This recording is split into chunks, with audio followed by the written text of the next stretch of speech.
Sir, சமீப காலமாக 40 வயதை கடந்து விட்டீர்களா? நீங்கள் பாடியை ஃபுல் செக்கப் பண்ணிக்கங்க அப்படின்னு சொல்கிறாங்க. 40 வயது கடந்தாலே ஏதாவது ஒரு நோய் இருக்கும். முன்கூட்டியே நீங்கள் டயக்னோஸ் பண்ணிட்டீங்கன்னா ஏர்லியராக ட்ரீட்மெண்ட் கொடுக்கறது, க்யூர் பண்ணுறது ரொம்ப ஈஸி அப்படின்னு நிறைய விளம்பரங்கள் வருது. அப்போது ஒரு மனிதனுக்கு சராசரியாக 40 வயதை தொட்டாலோ அதை கடந்தாலோ நோய் கட்டாயமாக வருமா? அதை பற்றி உங்களுடைய கருத்து என்னன்னு சொல்லுங்கள் சார். என்னுடைய கருத்து அப்படின்றது எதுவுமே கிடையாது. என்னுடைய கருத்துனால சித்தர்களுடைய கருத்து தான். என்னுடைய கருத்து டாக்டர் இளங்கோ தனிப்பட்ட முறையில் எந்த கருத்தையும் போட்டு சொல்லலை. நான் இங்கே பேசுகின்ற எல்லா விஷயங்களும் சித்தர்கள் எனக்கு கொடுத்த விஷயங்கள், அந்த சித்தர்கள் எனக்கு கொடுத்த விஷயங்கள் அவங்களுக்கு சொல்லிட்டுருக்கேன். அப்போது சித்தர்கள் கருத்து தான் இது. ஒரு மனிதனுக்கு நம்முடைய சாஸ்திரங்கள் படி 120 வயது 120 வயது வரைக்கும் ஒரு மனிதனுக்கு சாதாரணமாக இப்போ இருக்கிற கலியுகத்தில் 120 வயது நிர்ணயிக்கப்பட்ட வயது. அப்போ 120 வயது இருந்து இறக்கலாம். ஆனால் இன்றைக்கி அல்பாயுசாக ரொம்ப சின்ன வயசுல இறந்துடுறாங்க. நிர்ணயிக்கப்பட்ட வயது மனிதருக்கு 120. அந்த 120 வயது வரைக்கும் வாழ முடியும். ஆனால் இன்றைக்கி என்ன பண்ணுறாங்கன்னா, வாழ்வது வேறு, நோயற்று வாழ்வது வேறு. இப்போ வாழ்வு ரெண்டாக பிரிக்கலாம். எல்லாரும் வாழ்கிறாங்க. எப்படி வாழ்கிறாங்க? நோயோடு வாழ்கிறாங்க, நோய் இல்லாமல் வாழ்கிறாங்க. மாடர்ன் சயின்ஸ் என்ன சொல்லுது? டெக்னாலஜி ரொம்ப டெவலப் ஆகிடுச்சு, ரொம்ப அட்வான்ஸாக போயிருக்கணும், வாழ்நாள் விகிதம் அதிகரித்து இருக்கிறது அப்படின்னு சொல்லி பெருமைப்பட்டுக்கிறாங்க. சந்தோஷம் தான். வாழ்நாள் விகிதம் அதிகரிக்கிறது ரைட்டு, ஓகே. வாழ்நாள் முழுவதும் அந்த வாழ்நாள் அதிகரிக்கிறதுக்கும் மருந்து கையுமாவே, மருந்து டப்பம் கையுமாவே இருந்தால் அது என்ன வாழ்க்கை? அது என்ன வாழ்க்கை? மருந்தே இல்லாமல் வாழ்நாள் முழுவதும் இயற்கையான ஆரோக்கியத்தோடு நீங்கள் 70 வருஷம் 80 வருஷம் இருந்தாலும் ஓகே, சந்தோஷம். சரியா? நீங்கள் 10 வயசுலேருந்தே குழந்தைக்கு மாத்திரையும் ஊசியும் போட்டுக்கிட்டு நீங்கள் 80 வருஷம் நோயோட வாழ்ந்து என்ன பிரயோஜனம்? இன்றைக்கி மோஸ்ட் ஆஃப் த பீப்புள் இப்படி தான் இருக்காங்க. அப்போ மாடர்ன் டைம்ஸ் டெவலப் ஆகி என்ன பண்ணியிருக்கு அப்படின்னு சொல்லி சொன்னால், மெடிக்கல் இன்ஃப்ராஸ்ட்ரக்சர் நல்லா டெவலப் ஆகிருக்கு, ஹாஸ்பிட்டல்ஸ் டெவலப் ஆகிருக்கு, ஹாஸ்பிட்டல் ரிலேட்டட் பிஸ்னஸ் எல்லாம் டெவலப் ஆகுது, மெடிக்கல் கம்பெனிஸ் டெவலப் ஆகுது, மெடிசன்ஸ் எல்லாம் டெவலப் ஆகுது. இன்றைக்கி இந்த 40 வயசாச்சுன்னா நீங்கள் செக் பண்ணோம் அப்படின்னு சொல்கிறது யார் சொல்கிறாங்க? Corporate hospitals, corporate medical corporate companies தான் சொல்லிட்டு இருக்காங்க. கார்பரேட் ஹாஸ்பிட்டல்ஸும் கார்பரேட் மெடிக்கல் கம்பெனிஸ் தான் சொல்லிட்டு இருக்காங்க. ஏன்னா அவங்களுக்கு தான் பிஸ்னஸ் அது. கார்பரேட் ஹாஸ்பிட்டல்ஸுக்கும் கார்பரேட் பிஸ்னஸ்க்கும் தான் பிஸ்னஸ் இருக்குது. அந்த பிஸ்னஸ்க்காக அவங்க அட்வர்டைஸ்மெண்ட் கொடுக்குறாங்க. 40 வயதான நோய் வரும்னு கட்டாயமாக ஒன்றும் கிடையாது. அது தவறான கருத்து. அப்படி கிடையாது. அவங்க சொல்கிறது சரி, இதெல்லாம் செக் பண்ணி. ஏன்னா அந்தளவுக்கு மக்கள் மோசம் போயிட்டாங்க.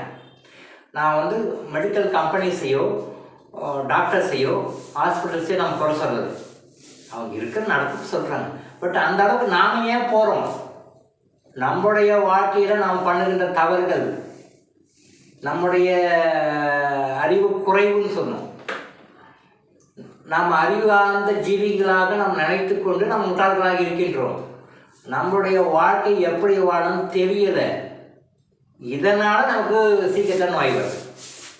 இப்போது இந்த மாதிரி நம்முடைய அறியாமையினால், நம்முடைய அறிவு குறைவுனால நாம் பண்ணுகின்ற தவறுகளால் நமக்கு இருக்கின்ற நோய்களை இவங்க பிஸ்னஸாக கன்வெர்ட் பண்ணுறாங்க.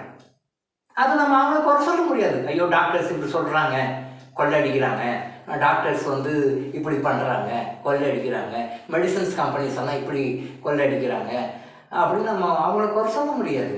பிகாஸ் அவங்க நம்ம வீக்னஸை பணம் பண்ணுறாங்க.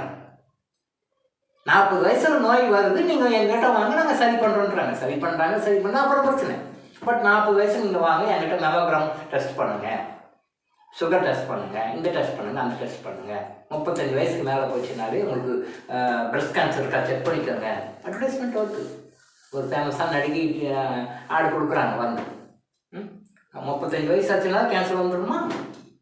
30-35 வயசு ஆச்சுனாலே இடுப்பு செக் பண்ணிக்கோங்க, டி பற்றாக்குறை இருக்கா பார்த்துக்கோங்க, கேன்சருக்கா செக் பண்ணிக்கோங்க. அது உங்கள் விளம்பரம் வருது. நீங்கள் சொன்ன மாதிரி விளம்பரம் வருது.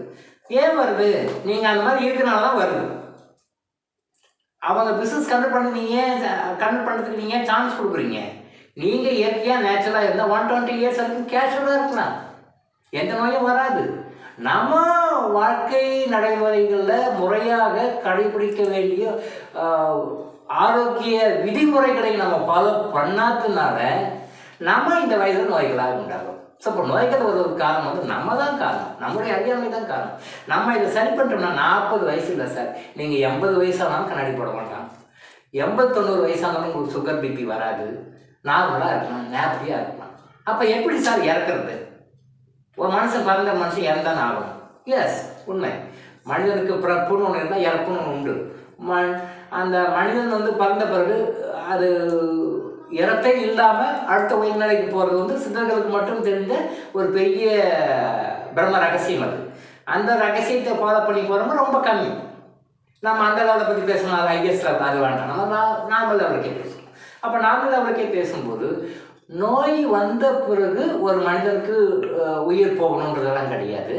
உங்களுக்கு உங்கள் ஜாதகப்படி எந்த நேரத்தில், எந்த டைமில், எந்த இடத்துல, எந்த முறையில் உயிர் போகணும் ஜாதகம் இருக்குது. ஏற்கனவே ஆல்ரெடி ஃபிக்ஸட். அது அந்த டைமுக்கு வந்ததுன்னா, அந்த டைம், அந்த நேரம், அந்த இடம், அந்த சுச்சுவேஷன் வந்ததுன்னா ஆட்டோமேட்டிக்காக உயிர் போயிடும். எந்த ஸ்டைலும் கிடையாது, எந்த கஷ்டமும் கிடையாது. நீங்கள் சினிமாவில் காட்டுற மாதிரியோ மற்ற டிவியில் காட்டுற மாதிரியோ அப்படி அந்த ஐசியூ யூனிட் அட்மிட் பண்ணி, ஐசிசி யூனிட்டில் அட்மிட் பண்ணி, ஃபைட் பண்ணி அப்படிலாம் உயிர் போகணும் அவசியம் கிடையாது. ஐசியூவில் அட்மிட் பண்ணணும், ஐசிசியூவில் அட்மிட் பண்ணணும், இந்த ட்ரெயின் கொடுக்கணும், அதை பண்ணி அதெல்லாம் இது ஹாஸ்பிட்டலைஸ் பண்ணணும், எதுவுமே தேவையில்லை. சாதாரண கேஷில் எப்போ எந்த ஸ்டேஜில் இருக்கணுமோ அந்த ஸ்டேஜில் அழகாக உயிர் போய் கஷ்டமே இல்லாமல் உயிர் போகும். அந்த கஷ்டமே டென்ஷனே இல்லாமல் உயிர் போகும்போது அது அடுத்த நிலையில் மிக உயர்ந்த லைஃப் போகும். ஸோ தயவு செய்து 40 வயசு அச்சமாகி வந்துடும், அதுக்கு மேலே செக்அப் பண்ணணும் அப்படின்னா அந்த தவறான கருத்துக்கெல்லாம் தூக்கி போடுங்க. 120 வயசு வரைக்கும் உங்களால் ஆரோக்கியமாக இருக்க முடியும். அந்த ஆரோக்கியமாக இருப்பதற்குண்டான வழிமுறை நீங்கள் ஃபாலோ பண்ணால் ஆரோக்கியமாக இருக்கணும்னா ஆரோக்கியமாக இறக்க முடியும். நோய் வந்து தான் இறக்கணுன்றலாம் கிடையாது. நோய் வந்து தான் ஒரு மனிதன் இறக்கணுன்ற மாதிரி கான்செப்ட் கொண்டாட்டாங்க. அப்படி கிடையவே கிடையாது. நோய் வந்து தான் ஒரு மனிதன் இறக்கணும். உங்களுக்கு உயிர் பிரியணுன்ற டைம் வரும்பொழுது அழகாக ஆட்டோமேட்டிக்காக அது ஒரு சக்கரமாக வெளில வந்து உயிர் அழகாக வெளில போயிடும். அது நீங்கள் பண்ணுற கர்மாவுக்கு தகுந்த மாதிரி எந்த சக்கரத்தின் வழியாக போகுதுன்னு உயிர் பிரிகிறது அது சில சக்கரங்கள் வழியாக தான் வெளில போகும் உயிர்.